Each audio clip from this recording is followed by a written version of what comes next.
সোমাইছোঁ Assamese cooking and ব্লগৰ অন্য এটা ভিডিঅ'লৈ। আজি সৰিয়হৰ লগত কেঁচা জলকীয়া এটা আচাৰ বনাব লৈছোঁ। তাৰ বাবে মই লৈছোঁ জলকীয়া। এইখিনি জলকীয়া মই ভালদৰে ধুই মিহিকৈ কাটি মই এঘণ্টা ৰ'দত দি থৈছোঁ।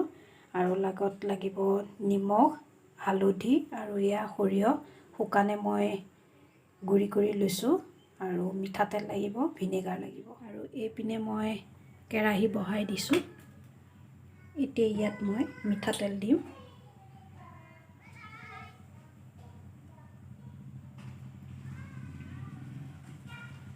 তেল গৰম হ'ল, এতিয়া মই জলকীয়াখিনি দি দিম।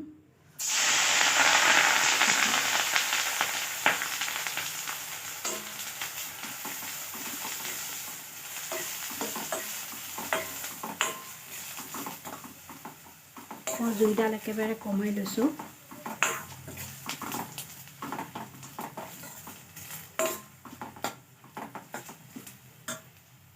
আৰু লগতে হালধিখিনি দি দিম, নিমখখিনিও দিম।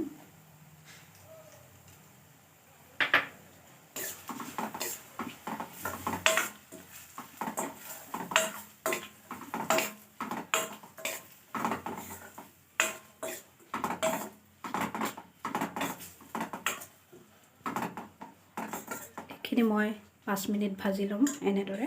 এইখিনি মই 5 মিনিট ভাজি ল'লোঁ। ইয়াত এতিয়া মই সৰিয়হখিনি দি দিম। মই গোটেই সৰিয়হখিনি নিদিওঁ।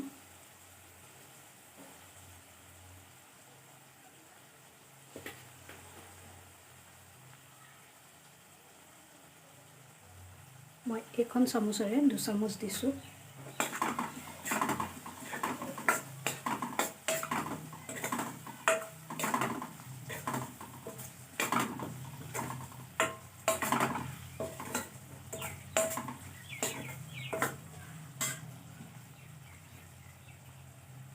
আৰু 1 চামুচ দিম।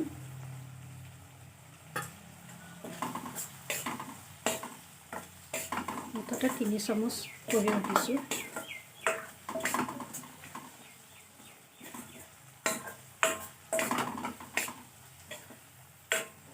খিনি অলপ টাইম ভাজি লওঁ।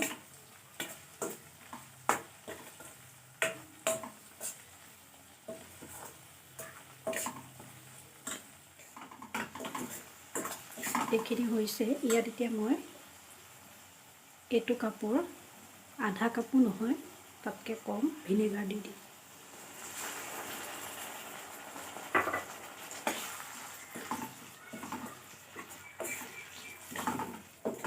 আৰু এতিয়া জুইডাল অলপ বঢ়াই দিম।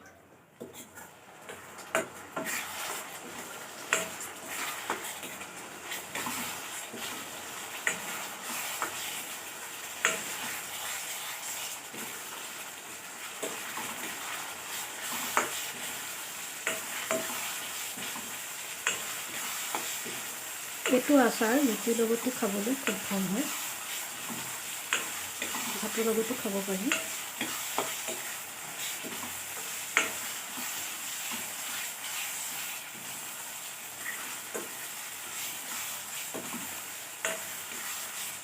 আৰু এয়া মোৰ জলকীয়া আচাৰ বনাই হৈ গ'ল। এতিয়া গেছটো অফ কৰি দিম। কেঁচা জলকীয়া আৰু সৰিয়হৰ আচাৰ বনাই হৈ গ'ল। আজি এই ভিডিঅ'টো আপোনালোকে কেনেকুৱা পালে কমেণ্ট কৰি জনাব। আৰু লগতে লাইক কৰিব, শ্বেয়াৰ কৰিব। আৰু যিসকল নতুন মোৰ চেনেলটো চাই আছে সেইসকলেও মোৰ ভিডিঅ' চাই চেনেলটো ছাবস্ক্ৰাইব কৰিব বুলি আশা কৰিলোঁ। আৰু আজিলৈ ভিডিঅ'টো মই ইমানতে সামৰিছোঁ। ধন্যবাদ।